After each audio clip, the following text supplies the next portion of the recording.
Assalamualaikum warahmatullahi wabarakatuh.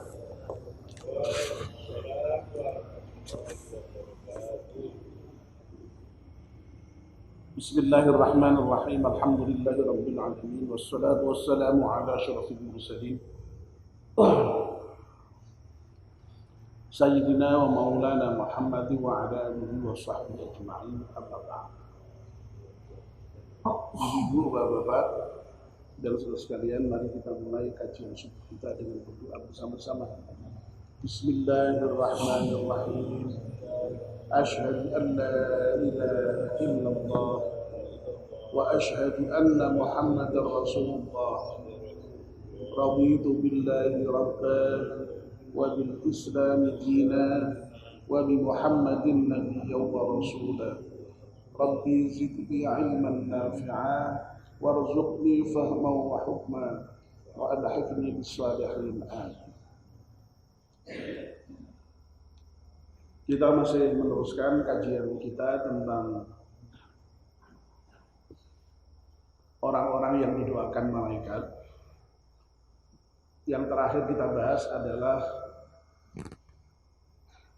hadis yang menginformasikan kepada kita bahwa setiap hari itu ada dua malaikat yang datang di pagi hari, turun di pagi hari. Yang satunya mendoakan orang-orang yang berinfak, dan yang satunya lagi mendoakan orang-orang yang kikir, yang menahan hartanya. Ma min yaumin yusbihul ibadi illa malakani yang zilali. Faqala ahaduhuma Allahumma a'ti munfiqan khalafa. Wa qala al-akhar Allahumma a'ti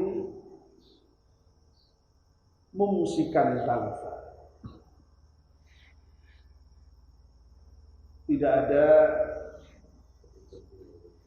pada hari yang pagi-pagi seorang hamba itu ketika malaikat turun kecuali malaikat itu turun kepada mereka yang ada di pagi hari itu, kepada hamba-hamba itu. Yang dua malaikat tadi itu, sekali lagi, yang satu mendoakan kepada orang-orang yang berinfak. Doanya Allahumma a'ti munfiqan khalafa. Ya Allah, berilah ganti terhadap orang-orang yang berinfak. Yang satunya lagi berdoa Allahumma a'ti mumsikan talafa. Ya Allah, berilah kehancuran, kebangkrutan bagi orang-orang yang menahan harta. Bagian yang pertama sudah kita bahas, cukup panjang lebar, yang pada prinsipnya Allah itu akan mengganti orang-orang yang menginfakkan hartanya. Kalau misalnya di dunia ini yang bersangkutan belum merasa diganti, setidak-tidaknya nanti Allah akan mengganti besok di akhirat dengan penggantian yang berlipat ganda. Kemarin sudah saya sebut juga salah satu ayat Al-Quran yang menginformasikan kepada kita tentang bagaimana Allah itu membalas orang-orang yang berinfak itu dengan balasan yang berlipat ganda. Ibarat orang yang menanam padi, dari satu biji tumbuh satu bulir itu kemudian masing-masing di dalamnya ada 100 biji, sehingga berarti 700 kali lipat balasan Allah itu. Bahkan sesungguhnya Allah bisa saja membalas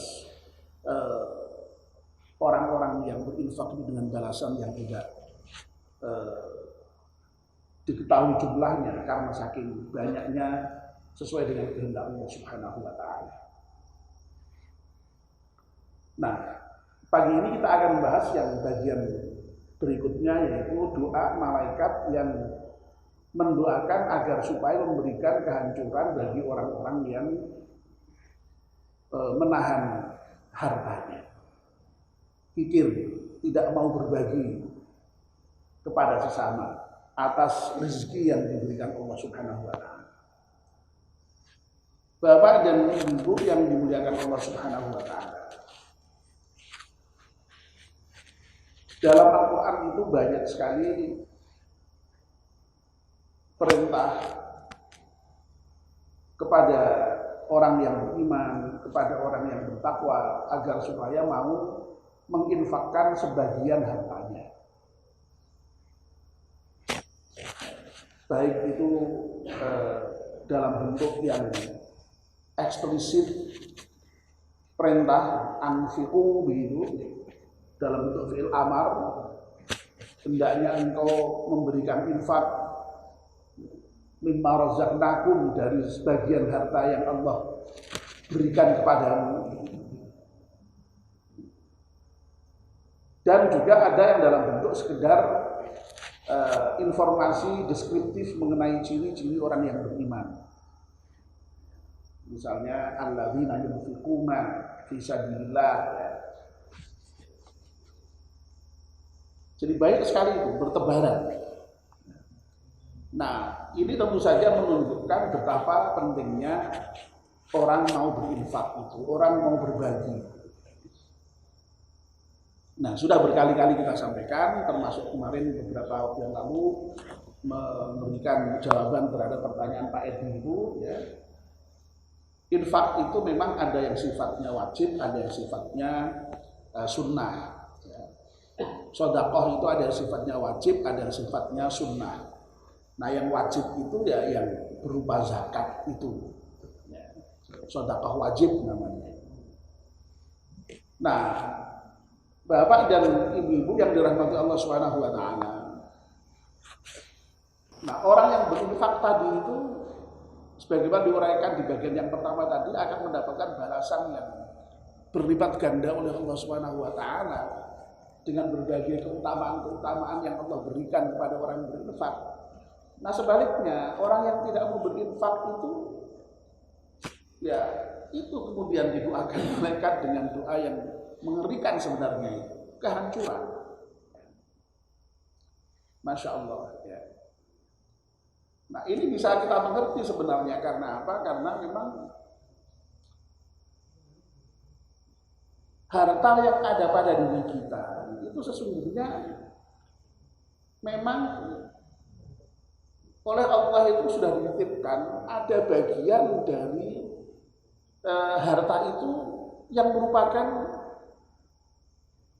sesuatu yang harus diberikan kepada orang lain.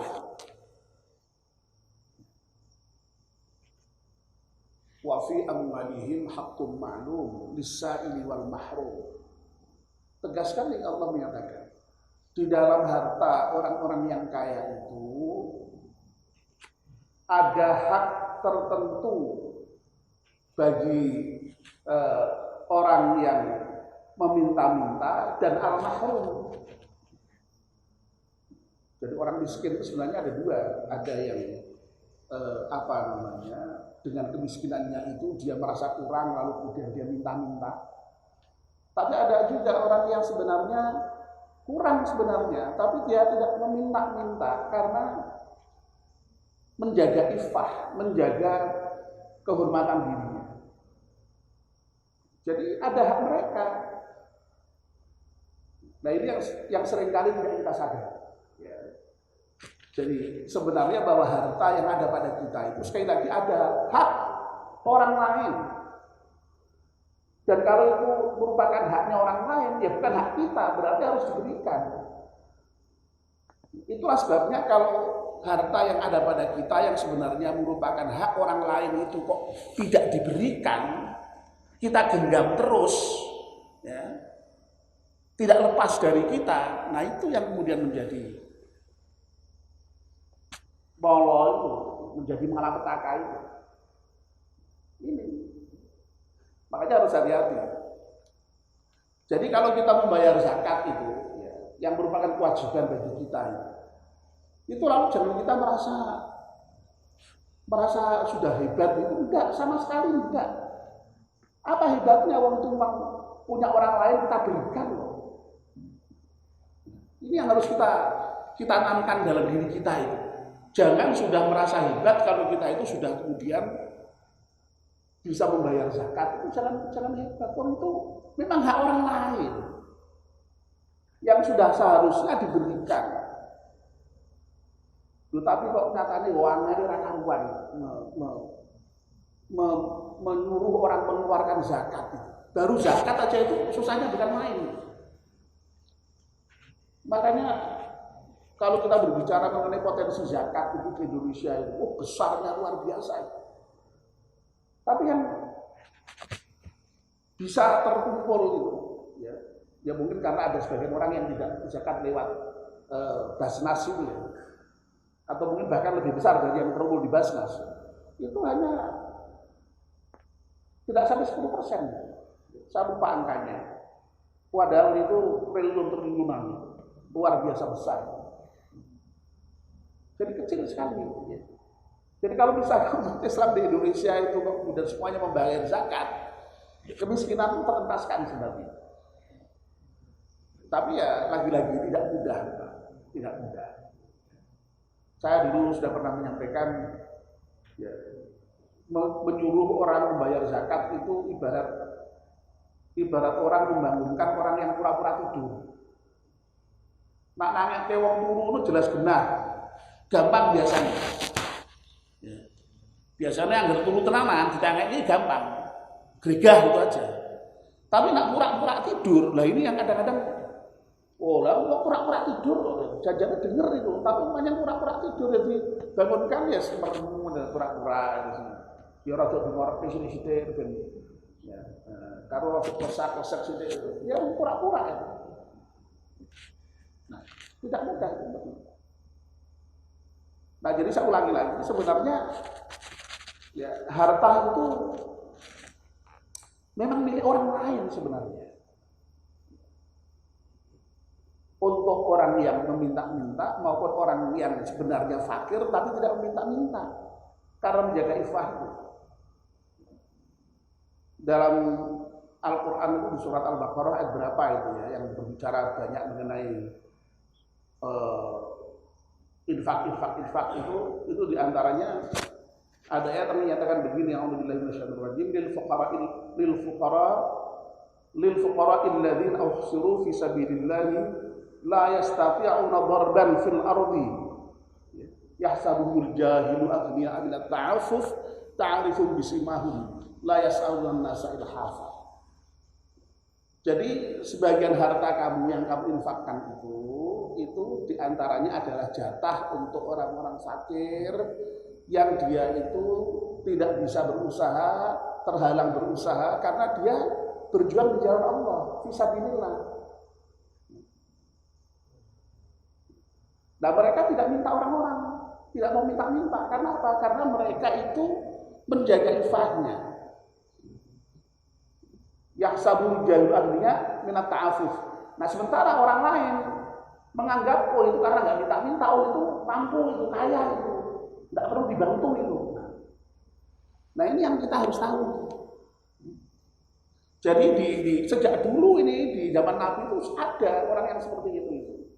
Ya, orang yang sebenarnya tidak punya, ya, dia tidak mau minta-minta karena dia menjaga ifah, menjaga kehormatan dirinya, ya.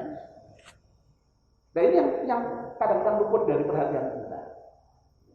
Padahal itu yang juga harus kita perhatikan. Jadi yang namanya hakun maklum tadi itu, harta kita itu sebagian memang haknya orang lain itu lisa'ili wal mahrum, untuk orang yang meminta-minta dan al-mahrum tadi ya, yang meskipun miskin tapi tidak minta-minta karena menjaga ifahnya tadi, kehormatan dirinya itu.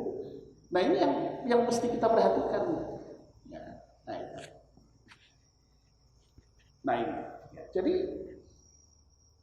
sekali lagi harta yang ada kita memang sebagian itu memang haknya orang lain yang memang harus diberikan.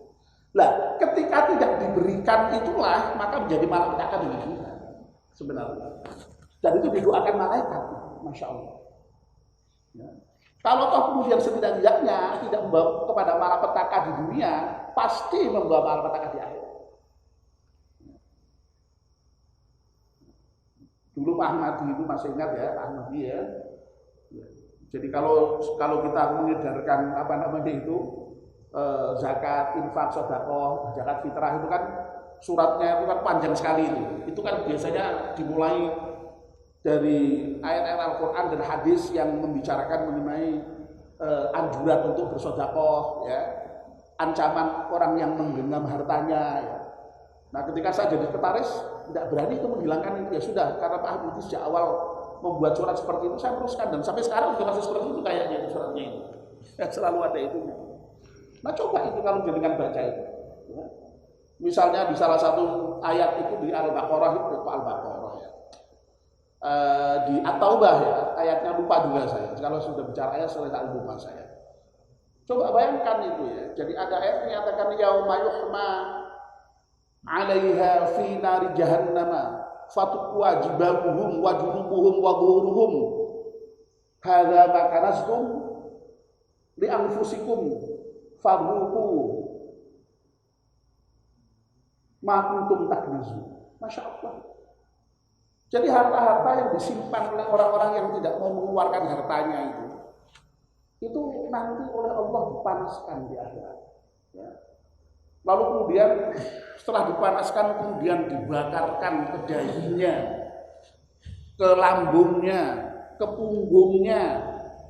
Seraya Allah mengatakan inilah yang kamu simpan dulu ketika di dunia itu, yang tidak kamu keluarkan itu, yang kamu genggam terus itu. Nah, saya rasa ya. Akibat dari apa yang kamu simpan dulu.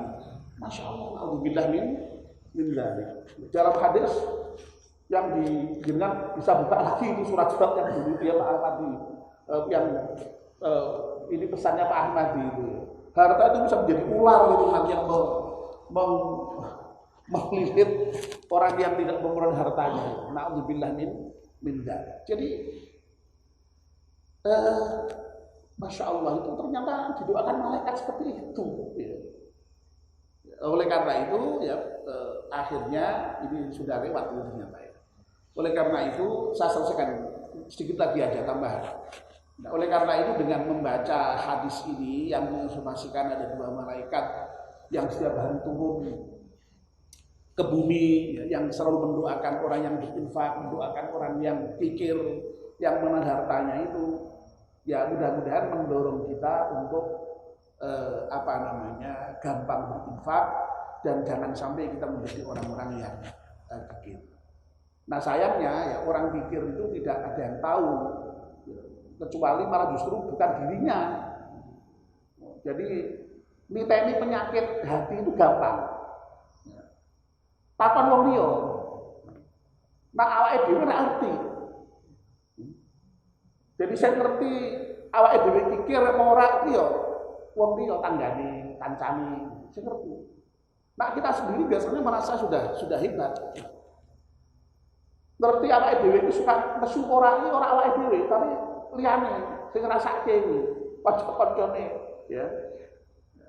Nah, itu. Nah, makanya ya refleksi lah monggo ya, mudah-mudahan dengan hadis yang barusan kita bicarakan ini sekali lagi intinya adalah bisa mendorong kita untuk lebih gemar, lebih senang untuk berinfak ya, dan